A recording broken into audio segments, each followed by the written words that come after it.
আজকে আমি তোমাদের বর্ধমান বিশ্ববিদ্যালয়ে যারা বাংলা অনার্স নিয়েছো, এবারে থার্ড সেম পরীক্ষা দিচ্ছ, বাংলা অনার্স অথবা পাশে বাংলা রেখেছো মেজর বিষয় নিয়ে, সে বিষয়টা সাজেশন করে দিলাম। তোমরা জানো এখানে তোমাদের মেজরের এখন দুটো পেপার হয়ে গেছে এবং তার সাথে চেক পেপার। মেজরের দুটো পেপার, সেই দুটো পেপারই আমি তোমাদের সাজেশন করে দেবো। আজকে যেটা দিলাম সেটা পেপার 1, এরপর আমি পেপার 2টা দেবো, তারপরে চেক পেপার দেবো। তোমরা চ্যানেলটা সাবস্ক্রাইব করে রাখবে, আমি এভাবে প্রত্যেকটা পেপারে সাজেশন তোমাদের হাতে তুলে দেবো।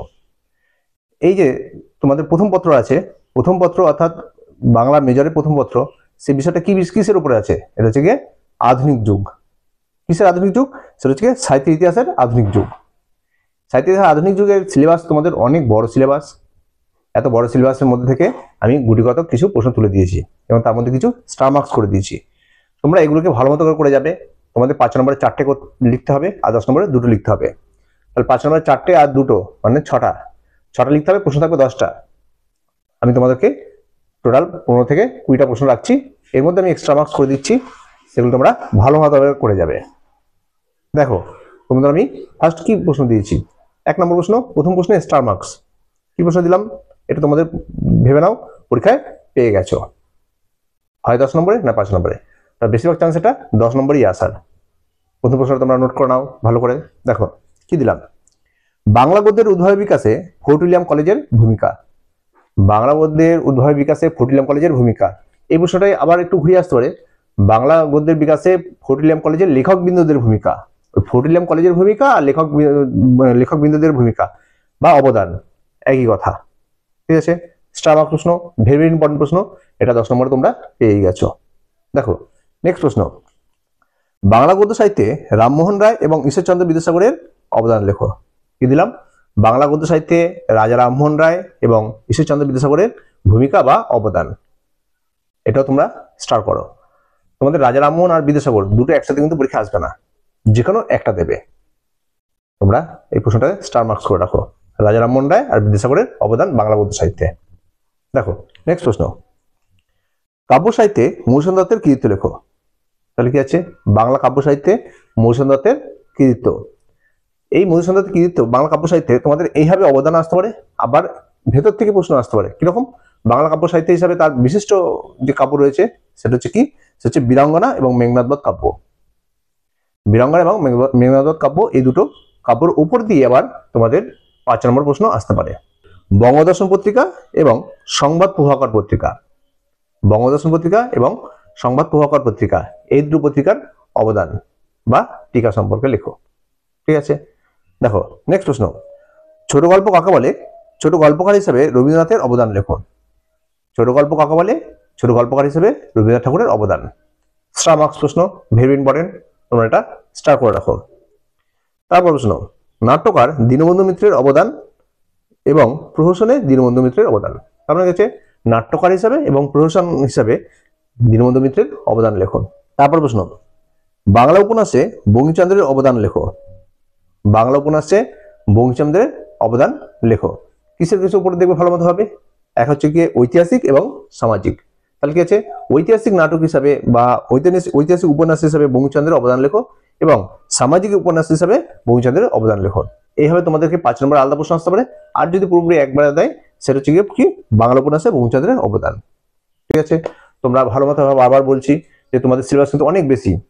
আমি যেগুলো প্রশ্ন দিচ্ছি সেগুলো ভালো মতো ভাবে নজর করবে, ভালো মতো খেয়াল করবে। আর বড় প্রশ্ন যখন পড়বে তার ভেতরে কিন্তু যে গ্রন্থগুলো থাকবে সেগুলো কিন্তু তোমরা পয়েন্টগুলোকে ভালো মতো ভাবে মনে রাখবে, যে এটা দিয়েও আলাদা 5 নম্বরে প্রশ্ন হতে পারে বা হয়। প্রত্যেক বছরই কিন্তু ওই ভেতরে প্রশ্ন দিয়েই 5 নম্বর প্রশ্ন হয় বেশিরভাগ। দেখো তারপর প্রশ্ন, বাংলা উপন্যাসে স্বর্ণকুমারী দেবীর অবদান লেখো। বাংলা উপন্যাসে স্বর্ণকুমারী দেবীর অবদান বা ভূমিকা। আচ্ছা, তারপর প্রশ্ন, ভোরের পাখি কাকে বলে? তার কৈবতিবার পরিচয় দাও। ভোরের পাখি কাকে বলে? আমি বলে দিলাম কি, বিহারীলাল চক্রবর্তী। ভোরের পাখি কাকে বলা হয়? বিহারীলাল চক্রবর্তী। তার কৈবতিবার পরিচয় দাও। স্টার মার্কস প্রশ্ন, ভেরি ইম্পর্টেন্ট, এই প্রশ্নটাও আসার চান্স আছে। দেখো এরপর প্রশ্ন কি দিয়েছি, বাংলা গদ্যের বিকাশে প্যারীচাঁদ মিত্রের অবদান লেখো। বাংলা গদ্যের বিকাশে প্যারীচাঁদ মিত্রের অবদান। এই প্যারীচাঁদ মিত্রের অবদানটা এইভাবে না দিয়ে তোমাদের একটু ঘুরিয়ে আসতে পারে। কিরকম? হুতুম প্যাঁচার নকশা, অর্থাৎ প্যারীচাঁদ মিত্রের হুতুম প্যাঁচার নকশার অবদান কি তা আলোচনা করো। সামাজিক নাটক হিসাবে গিরিশচন্দ্রের অবদান, তাহলে কি দিলাম, সামাজিক নাটক হিসাবে গিরিশচন্দ্রের অবদান লেখো। প্রশ্নটা দেখে যাবে, এটা তারপর প্রশ্ন দেখো কি দিয়েছি, প্রাবন্ধিক হিসাবে রামেন্দ্র সুন্দর ত্রিবেদীর কৃতিত্ব লেখো। প্রাবন্ধিক হিসাবে রামেন্দ্র সুন্দর ত্রিবেদীর কৃতিত্ব, এটা তোমরা স্টার মার্কস করো। এর মধ্যে যেগুলো আছে সেগুলো তোমরা ভালো মতো দেখবে, সেটা হচ্ছে গিয়ে বঙ্গলক্ষ্মীর ব্রতকথা, জিজ্ঞাসা আর মায়াপুরী, এই তিনটি কিন্তু ভালো মতো করে রাখবে, 5 নম্বর প্রশ্ন বের দিয়েও আসতে পারে। দেখো তার প্রশ্ন, বাংলা কাব্যে রবীন্দ্রনাথের অবদান। বাংলা কাব্য জগতে রবীন্দ্রনাথ ঠাকুরের অবদান। এই বাংলা কাব্য জগতের মধ্যে রবীন্দ্রনাথ ঠাকুরের অবদান যেগুলো আছে সেগুলো পয়েন্টগুলো আমি বলে দিচ্ছি, কোনগুলোকে তোমরা ভালো মতোভাবে নজর রাখবে এবং সেগুলো ভালো মতো মুখস্থ করবে। সেগুলো হচ্ছে গিয়ে নৈবেদ্য, গীতাঞ্জলি, সোনাত্তরী, বলাকা, আর একটা দেখবে সেটা হচ্ছে পুনশ্চ। উপন্যাসিক হিসাবে বিভূতিভূষণ বন্দ্যোপাধ্যায়ের অবদান লেখো। উপন্যাসিক হিসাবে বিভূতিভূষণ বন্দ্যোপাধ্যায়ের অবদান কোনগুলো তোমরা দেখবে, কোন কোন উপন্যাসগুলো, পথের পাঁচালী আর আরণ্যক, এই দুটোর উপরে কিন্তু বেশ করে ভালোভাবে মুখস্থ রাখবে, স্টার মার্কস করবে কিন্তু প্রশ্নটা। তারপরে উপন্যাসিক তারাশঙ্কর বন্দ্যোপাধ্যায়ের অবদান।